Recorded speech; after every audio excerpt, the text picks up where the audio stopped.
Welcome to the deep dive. Today, we're plunging into some really fascinating source material all about practical strategies for modern frugal living. Yeah, Our mission is to pull out the key insights, yeah. those clever hacks and surprising facts on how to genuinely save smarter, live a bit freer, and really make money management feel like an empowering choice. Hmm. We're sort of distilling that wisdom, offering you a shortcut to being properly informed about personal finance.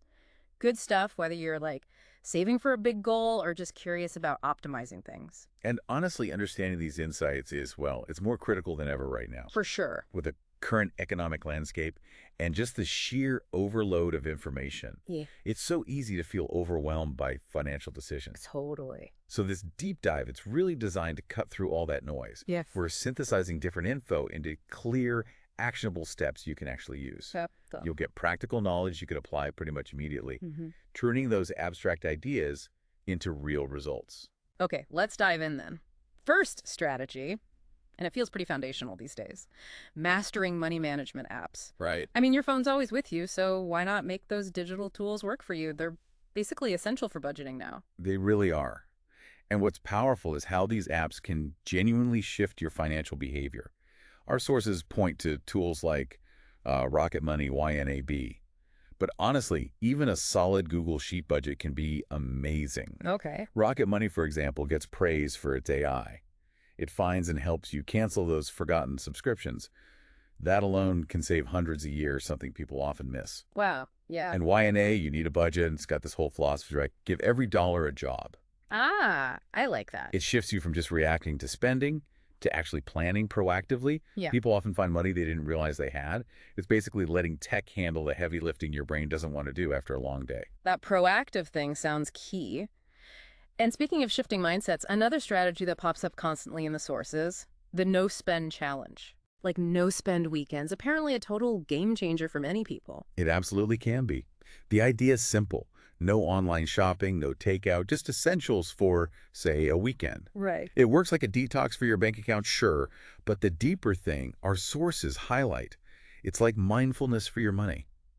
Interesting. It forces you to face your spending triggers, maybe stress, boredom, social media scrolling. Guilty. Yeah. And you start to see what's just habit versus what you genuinely need. Many people find that after just one weekend, that urge to splurge really drops off for a while. So it's more than just the cash saved right then. It's about changing habits long term. Exactly. And talking about habits, let's Mhm. talk wardrobes. The message seems clear. Fast fashion is out, thrifting is in. Spot on. Embracing thrifting is smart on so many levels. Tell us more. Well, the benefits are clear in the sources. Platforms like Vinted, Depop, or just your local charity shops. You find unique, cool stuff and save a ton of money. Yeah, I found some great things. And beyond your wallet, it's a big plus for environmental sustainability. The fashion industry is a huge polluter. Right. Choosing pre-owned means less textile waste, smaller carbon footprint, all while looking stylish. It's a win-win. Okay, so wardrobe sorted smartly. Let's hit another big spending area. Food. Because those delivery apps like Uber Eats, convenient, yes, but wow, the cost adds up. Well, it really does. Quietly eats away at the budget. So that's where meal prepping, like properly, comes in. Yeah, and it raises that question about the real cost of convenience. The sources mention saving maybe 40 pounds a week. Which sounds specific. It does, but it often comes from just cutting out 2 or 3 takeaways.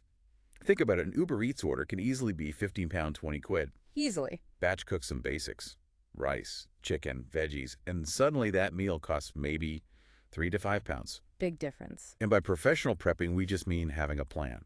Think about variety, maybe use efficient cooking methods. It's not just the food cost, it's ditching delivery fees, service charges, those impulse extras makes a huge difference. Okay, that makes sense. Now, what about those sneaky expenses? The ones that just drain your account without you noticing? Ah, the subscriptions. Exactly. That random fitness app you tried once, still paying. Or that streaming service you barely watch. Auditing these seems crucial. Absolutely. The advice is pretty consistent. Yeah. Check them monthly. So many free trials just roll over into payments you forget about. Right. Some sources suggest using financial apps that actually help identify and cancel these. And, responsibly sharing logins for family streaming plans where it makes sense. Just cutting down those recurring costs adds up fast. And for people really looking to optimize, there are these tools that feel like superpowers. Student discounts, cashback programs. Oh, yeah. Unidays, Hmm. Student Beans, Rakuten, Top Cashback. These can make a big difference, right? A huge difference. If you use them right, the idea is you basically never pay full price again for lots of things. Right. Yeah, take Rakuten. It pulls together deals from thousands of shops. Hmm. Our sources say regular users save like hundreds a year on average just by clicking through their site first for stuff you were buying anyway. Mm-hmm. And student discounts cover everything: tech, clothes, food. It's just about being strategic with every purchase, turning spending into saving. It's wild how many ways money just disappears. And speaking of sneaky drains, social media, it connects us, sure, but it can also be a massive spending trap. That's a really important point. So one strategy is simple: unfollow the temptation. Exactly. It's about intentionally curating your digital space.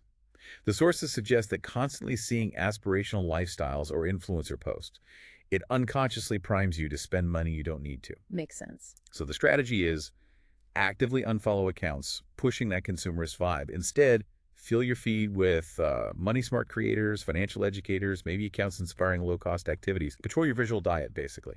Support your goals, don't sabotage them. That's a really smart way to think about it. Now, for people wanting to build more financial breathing room, not just save, side hustles seem huge right now. Yeah, they offer a path to, well, freedom, as one source put it. What kind of things are we talking about? Oh, the variety is amazing now. Sources mention everything from selling art or crafts to reselling thrift finds, Right. doing freelance gigs online, even just completing surveys for cash or creating digital products. Lots of options. The main message is that those little streams add up fast, even an extra 50 pounds or 100 pounds a week. Over a year, that's a serious boost to your emergency fund, or helps pay off debt quicker, or gets you closer to that big savings goal. It's about diversifying income. Definitely something to consider. And thinking about resilience, there's this idea that being frugal means being isolated, but that's not true, is it? Not at all. Which brings us to splitting and sharing costs, like Wi-Fi, streaming plans, teaming up with roommates. Yeah, this isn't about being lonely. It's actually about community and being smart with resources, leveraging collective buying power. Yeah. Well, the sources suggest sharing costs for things like premium streaming services or fast internet with housemates or trusted friends. It just significantly cuts the individual cost. Makes sense. It's kind of a modern co-ownership. You get Mhm. access cheaper, and it can even strengthen friendships. It's about collaborating to reduce everyone's financial strain. Frugal doesn't mean lonely, it means smart collaboration. So if we step back, what does this all suggest about living a richer life? It seems like prioritizing experiences over just stuff is a big theme. Absolutely. Thinking about low-cost, high-memory things, hikes, picnics, maybe game nights. This really gets to the heart of what brings lasting value. The sources strongly emphasize you don't need to spend big to feel rich in life. Yeah. Experiences exploring a local trail, a potluck with friends, a free concert in the park, they create memories, foster connections.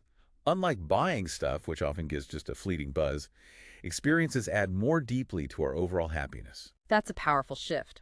Now, let's challenge something ingrained: brand loyalty. We often just grab the known brand, assuming the generic stuff is, well, worse. The brand name trap. Is it really that different? Honestly, often. Not much, especially for everyday things. Groceries, cleaning supplies, even basic meds. Our sources highlight that the big difference is usually just the price. Just the marketing budget? Pretty much, not necessarily better ingredients or quality. The advice: test it out. Buy both the store brand and the name brand. Do a blind test. You might save a lot without noticing any difference. Worth trying. Okay, another big expense: cars. Owning a car is costly. Hugely costly. So using public transport or carpooling, that's a major frugal move. It really is. And it's not just saving on petrol. The sources detail all those hidden costs: Mhm. insurance, maintenance, depreciation, parking, tickets. Parking. Right. It adds up to thousands a year. Taking the bus, cycling, carpooling. It's cheaper, definitely greener. Plus, you avoid traffic stress and parking hassles. Yeah. It's kind of a holistic win, saves money, helps the planet, maybe even improves your health. Okay, what about those moments of weakness? Impulse buys, they can wreck a budget. Oh, they're budget killers for sure. There's a simple trick, though: the 24-hour rule. Yes. And it's surprisingly effective based on like behavioral psychology. How does it work? You just wait 24 hours before buying something you suddenly want. Yeah. That small delay creates enough mental space to cool down the emotional impulse, gives your rational brain a chance to chime in. Okay. And the sources note that something like 90% of the time, Yeah. you'll just forget about it or realize you don't actually need it. It stops that momentary whim turning into a purchase you regret. 90%. Wow. That's powerful. And for people who like getting hands-on, embracing DIY, do it yourself, Yeah, huge potential there. especially with resources like YouTube tutorials for pretty much anything. Totally. This strategy is all about self-sufficiency. The sources show how DIY lets you control things you'd normally pay someone else for. Like what? Oh, fixing clothes, basic home repairs, even learning to make great coffee at home instead of buying it out. It saves cash, short term, sure, but it also builds genuinely valuable skills and confidence for life. You become less of a consumer, more of a capable problem solver. Love that. Okay, finally, let's touch on maybe the most critical thing, building an emergency fund. Absolutely crucial. It can sound daunting, but the sources stress just starting small, even £5 a week. Exactly. Don't let the big goal paralyze you. Yeah. This is fundamental for financial security, for peace of mind. Yeah. An emergency fund is there for when life, inevitably throws those curveballs. Unexpected car repair, medical bill, losing work for a bit. Stuff happens. It does. And the sources frame it not just as saving for a rainy day, but actively prioritizing resilience over future regret. Even small, consistent bits add up faster than you think. It gives you that buffer, reduces stress, and provides real freedom to handle surprises without going into debt. Okay, wow. We've covered a lot. So, friends, what this deep dive really shows is that being frugal, it isn't about being cheap or feeling deprived. Of it all. It's really about being in control, living smarter, and ultimately living freer. These strategies we've discussed, they're practical starting points for you to jump in and take charge. Yeah, absolutely. So the question to maybe leave you with is, what does all this mean for you personally? Hmm. How might trying even just one or two of these ideas change things? Not just your bank balance, but maybe your overall sense of security or freedom. How you even define what a richer life looks like? That's a great question. Maybe reflect on which strategy kind of sparks something for you. Which one could you realistically start incorporating first to begin shifting your own financial picture? Something to think about.